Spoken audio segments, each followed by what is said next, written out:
in college and army back in 1987, and it was something that everyone in Ireland loved hosting, and it was something that the teams loved coming.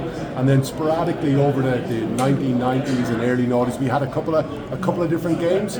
But then about 3 or 4 years ago, we kind of nailed down a long-term contract, and the government of Ireland, through Fáilte Ireland, which is the tourism board, came on board and funded and put significant funding in to help make this happen every year. And then fantastic sponsors like Aer Lingus came on board, and through the combination of that, now we have a long-term contract where we bring one college football game every year. Normally it's week 0, first week of the year. This year we had Florida State and Georgia Tech, and next year we're delighted to have Kansas State and Iowa State.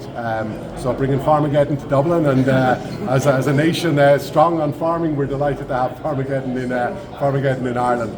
And and it's just we know that the Irish people love hosting it, the fans love coming across, the teams love coming across, and the alumni love kind of coming together and having a trip, and not just coming for the game, but coming and spending a week, maybe 10 days in Ireland, travelling all around.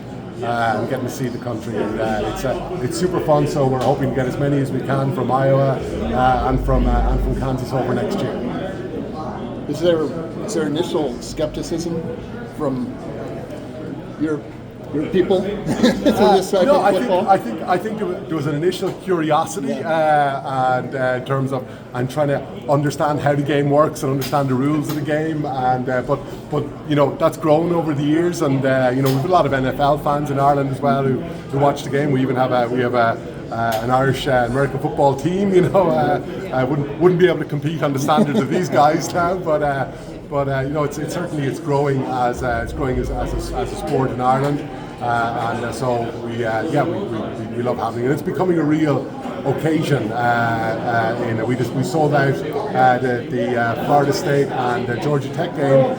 We had almost 30,000 travelling fans from the US, but then we had about 20,000 locals who were trying to get, and a lot more who would have come if there were still more tickets available.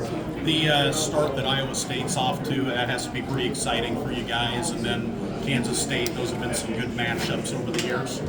Yeah, I mean, it's great. I think one of the big things is if a team has got positive momentum, no more than the fans will come. More fans will come to the home games. More fans will go to the away games. So great that both teams have got positive momentum. Great at the start that Iowa State has got. We hope you guys go on and get have a great season this year, because that will make it fans more interested in travelling next year. I noticed a ticket package deals online to help get Iowa State fans in, K-State fans out across the pond.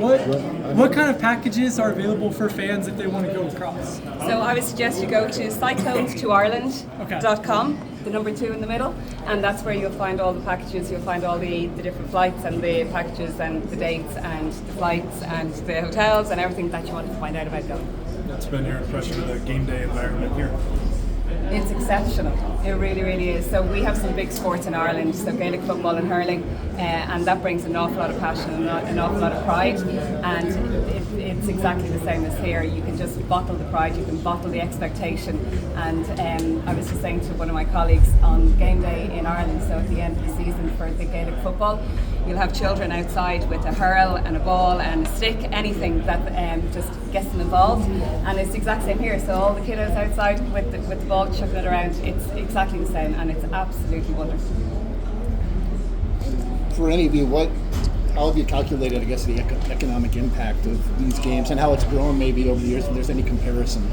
Yeah, I mean, that's a job of work that my organisation does, the Tourism Development Authority, Fáilte Ireland. So we work out we just look at the number of visitors that come, the amount of money they spend, the amount of time they spend in Ireland, etc. And we can then work out, just like any business, we work out on behalf of the government, what's the tax revenue back to the government out of that spend, what's the economic benefit, and then that says that look, it's well worth us investing in sport. It's really important to the Irish economy. The Irish tourism economy, there's a lot of small family-run businesses all around the country, so to have 20, 30, 40,000 American fans, football fans coming, they come to Ireland, they have a great time, they travel all around, they don't just stay in Dublin, so it is and Ireland offers great value, you know, in terms of you look at the pricing of eating and drinking out and staying in places and traveling around. It's a great value destination as well for US visitors, but and exceptional quality, you know, and the more so than the values, the quality of the welcome. We're so, you know, as a nation, you know, we just love welcoming people into our homes and into our country. We particularly love welcoming, and we have great fun with American fans to come over, and you know, so that's, you know, that with that.